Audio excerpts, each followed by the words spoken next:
பெங்களூருவின் புதிய பார்க்கிங் விதிகள் பெரும் போக்குவரத்து பிரச்சினை இருப்பதன் காரணமாக வாகனங்கள் அதிகரிப்பதால் பெங்களூருவில் கடுமையான போக்குவரத்து நெரிசல் ஏற்பட்டுள்ளது. சாலையோரத்தில் சட்டவிரோதமாக நிறுத்தப்படும் வாகனங்கள் முக்கிய காரணம். கிரேட்டர் பெங்களூர் அத்தாரிட்டி மற்றும் போக்குவரத்து போலீஸ் மீண்டும் டோயிங் முறையை அறிமுகப்படுத்துகின்றனர். நோ பார்க்கிங் பகுதிகளில் வாகனங்கள் நிறுத்தப்பட்டால் அவை இழுத்து செல்லப்படும். பே அண்ட் பார்க் முறை முக்கிய சாலைகளில் கட்டண பார்க்கிங் முறை அறிமுகம் செய்யப்பட உள்ளது.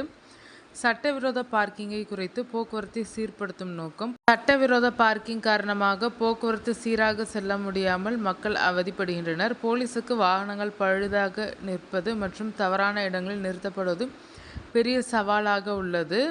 பெங்களூருவில் புதிய டோயிங் மற்றும் பே அண்ட் பார்க் முறை முதலில் அறிமுகப்படுத்தப்பட்ட பகுதிகள் சென்ட்ரல் பிசினஸ் டிஸ்ட்ரிக்ட். நகரின் வணிக மைய பகுதி அதிக போக்குவரத்து நெரிசல் மற்றும் சட்டவிரோத பார்க்கிங் அதிகம் உள்ளதால் முதலில் இங்கு நடைமுறைப்படுத்தப்பட்டது.